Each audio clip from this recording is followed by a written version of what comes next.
오늘은 특별히 우한가족 성경공부 수료 예배로 드리는데, 오늘 이 앞자리에 이렇게 수료하시는 분들이 앉아 계십니다. 여러분 축하와 격려의 박수로 일단 우리 하나님께 또 영광 돌리고 축하하도록 하겠습니다. 네, 여러분 5주간의 시간이 결코 짧지 않아요. 그런데 성실하게 잘 참석해 주셔서 또 이렇게 큰 은혜 받고 오늘 수료 예배를 드립니다. 여러분, 우리가 요즘 시대를 이야기하면 고통의 시대다라고 이야기할 수 있어요.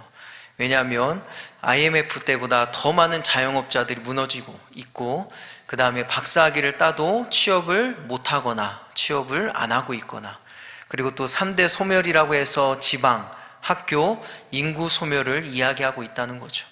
그래서 여러분, 우리는 지금 고통과 어려움의 시기를 보내고 있습니다. 그렇다면 우리는 이러한 고통의 시대 가운데 어디에서 행복을 찾을 수 있을까요?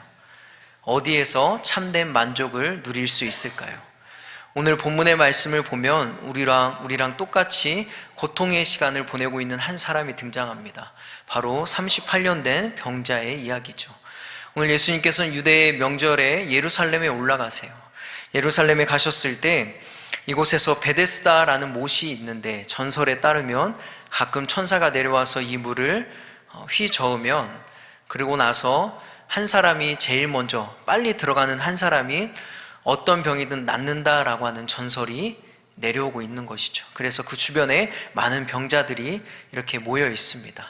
그런데 여러분, 우리가 이 말씀을 좀, 이 베데스다라는 연못에, 이 못에 대해서 좀 먼저 깊이 생각해 보기 원해요. 이 베데스다라는 것은 은혜의 집, 자비의 집이라는 말인데, 과연 정말 이 베데스다가 은혜와 자비의 집일까요? 우리 좀 이런 가정을 한번 해보면 좋을 것 같아요. 이 베데스다 못에 맹인도 있고 다리 저는 사람도 있고 두통이 있는 사람도 있는 거예요. 낫고 싶어서 이렇게 모여 있는 거죠. 그런데 만약에 천사가 내려와서 물을 이렇게 휘저었을 때 누가 가장 빨리 들어갈까요? 아마도 두통이 있는 사람, 그 다음에 다리 저는 사람, 맨 마지막이 맹인일 거예요. 그런데 반대로 이 셋 중에서 누가 가장 병을 낫기를 가장 원하는 사람이 누굴까요? 아마도 맹인이고 다리 저는 사람이고 그 다음에 두통 있는 사람일 거예요. 제가 뭐 두통 있는 사람을 무시하는 것이 아니라 아마 그럴 겁니다. 여러분, 이게 무엇을 이야기하는 것인가요? 베데스다라는 곳은 내가 경쟁에서 이겨야만 고침받을 수 있는 곳이다라는 거예요. 베데스다가 은혜의 집이라고 하지만 은혜가 뭔가요? 값없이 조건 없이 받는 게 은혜잖아요. 그런데 이 베데스다라는 것은 내가 다른 이들과 싸워서 이겨야 들어가서 고침을 받을 수 있는 곳이다라는 거죠. 그러므로 여러분, 베데스다는 은혜의 집이 아니라, 자비의 집이 아니라 잔인한 집, 냉정한 집이다라는 거죠. 여러분, 요한복음은 왜 우리에게 베데스다를 오늘 이야기하고 있는 것일까요? 그리고 38년 된 병자를 우리에게 왜 이야기하고 있는 것일까요? 왜냐하면 우리가 그렇게 살고 있기 때문입니다. 세상이 지금 그런 세상이다라는 것이죠. 끝없는 경쟁 사회 속에서 1등하고 더 많이 가지고 더 많이 누리고 더 높은 곳에 있으면, 성공하면 행복할 수 있다라고 하는 거예요. 그래서 사람들이 세상에서 더 많이 가지고 성공하려고 발버둥 친다라는 거죠. 그러나 여러분, 그렇게 어렵게 힘들게 베데스다에 들어간 사람들이 과연 행복하다라고 이야기하나요? 그렇지 않다라는 거죠. 문제는 계속해서 일어나고 걱정은 계속해서 일어나고 불안과 불행한 삶을 살아가고 있다라는 거예요. 결코 베데스다에 들어갔다고 해서 문제가 해결되고 행복한 것이 아니다라는 거죠. 그런데 여러분, 더 심각한 문제가 있어요. 그것은 무엇이냐면, 베데스다에는 행복이 없고 거기에는 문제를 해결할 능력이 없음에도 불구하고 여전히 많은 사람들이 베데스다의 물이 움직이기를 기다리며 기웃거리고 있다라는 거죠. 오늘 말씀의 3절을 보면 많은 사람들이 누워있다라고 이야기해요. 이것이 시제가 미완료 시제로 쓰였거든요. 그러니까 무슨 말이냐면, 병을 고칠 수 없음에도 불구하고 사람들이 예전부터 계속해서 그 물이 움직이기를 기다리면서 기웃거렸다라는 거예요. 여러분, 저는 이 말씀을 묵상하면서 혈류병을 앓던 여인의 이야기가 생각이 났습니다. 마가복음에서는 이 여인에 대해서 이렇게 소개하는데, 많은 의사를 찾아갔지만 괴로움만 더해졌고 가진 것도 다 허비했으며 오히려 병은 더 심각해졌다라고 이야기를 해요. 여러분, 이 여인이 왜 이렇게 됐을까요? 혈류병을 고칠 수 없는 병이었기 때문에 이렇게 된 것일까요? 아니요, 여러분, 이 병은 문제가 아니에요. 이 병이 문제가 아닙니다. 진짜 문제는, 근본적인 이유는 무엇이냐면 자신의 병을 고칠 수 있는 능력이 없는 사람에게 매달리고 붙잡았다라는 것이죠. 자기의 병을 고칠 수 있는 능력이 없는 것에 매달리고 그것을 쫓아다녔다라는 거예요. 이것이 가장 근본적이고 심각한 문제였다라는 거죠. 그래서 어떻습니까? 이 여인은 12년의 시간을 그냥 땅에서 허비해버린 거예요. 그리고 오늘 말씀에서는 38년 된 병자가 이 38년의 시간을 그냥 버렸던 것이죠. 왜요? 자신의 병을 고칠 수 있는 능력이 없는 것에 매달려 살았기 때문에, 자신의 문제를 해결하고 행복을 줄 수 없는 그러한 것을 붙잡고 살았기 때문에 38년의 시간을 허비했다라는 거예요.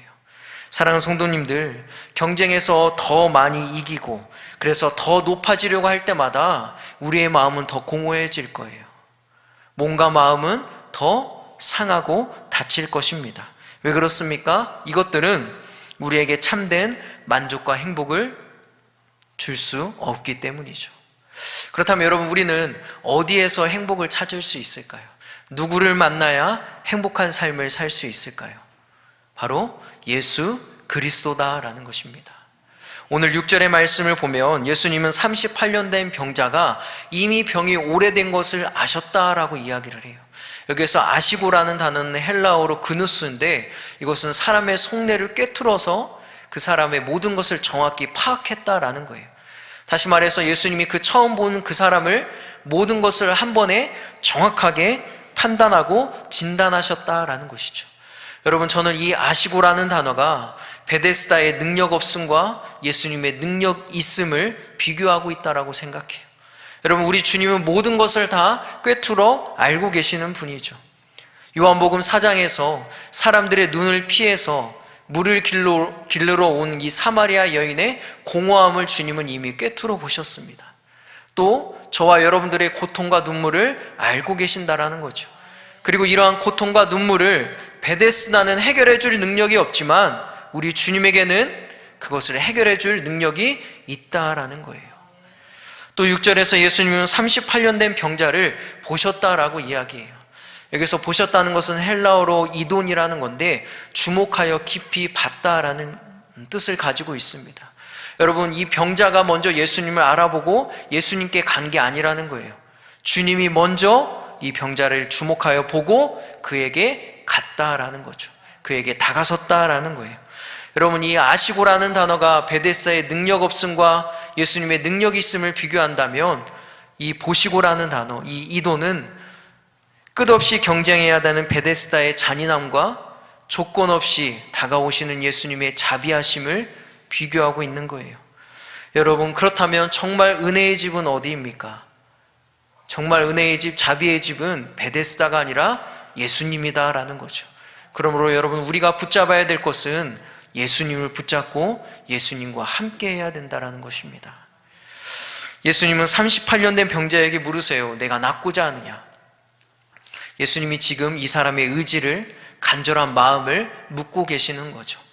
오늘 여러분들에게도 우리에게도 동일하게 묻고 계세요. 내가 이 고통에서, 눈물에서 벗어나기를 원하느냐? 오늘 저와 여러분들에게 주님이 묻고 계십니다. 이때 병자는 엉뚱한 대답을 하죠. 예, 아니오로 대답하면 되는데 그냥 환경 탓과 남 탓을 합니다.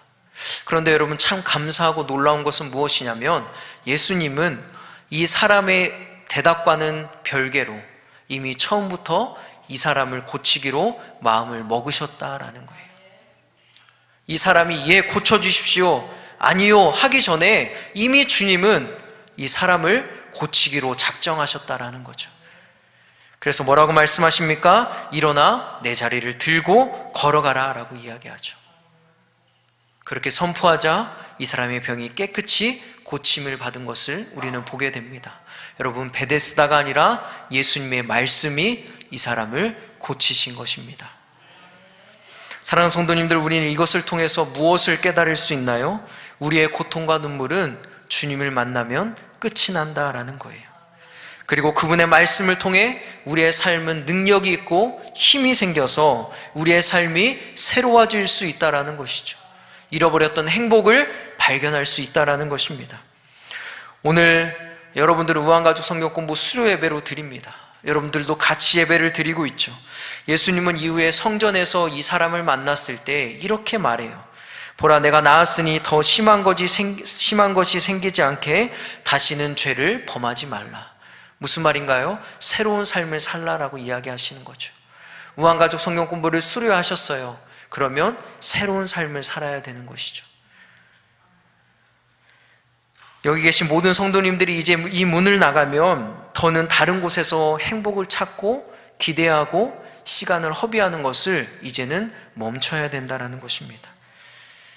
참 행복은 우리 예수 그리스도께 있는 줄 믿습니다. 오직 주님께서만 우리의 문제를 해결할 수 있고 우리의 삶을 자유케 하실 수 있다는 것이죠.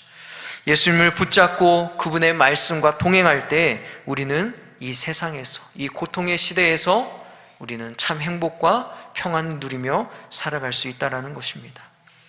이제 더는 베데스다 같은 곳에 여러분 기웃거리며 시간을 허비하지 않기 원합니다.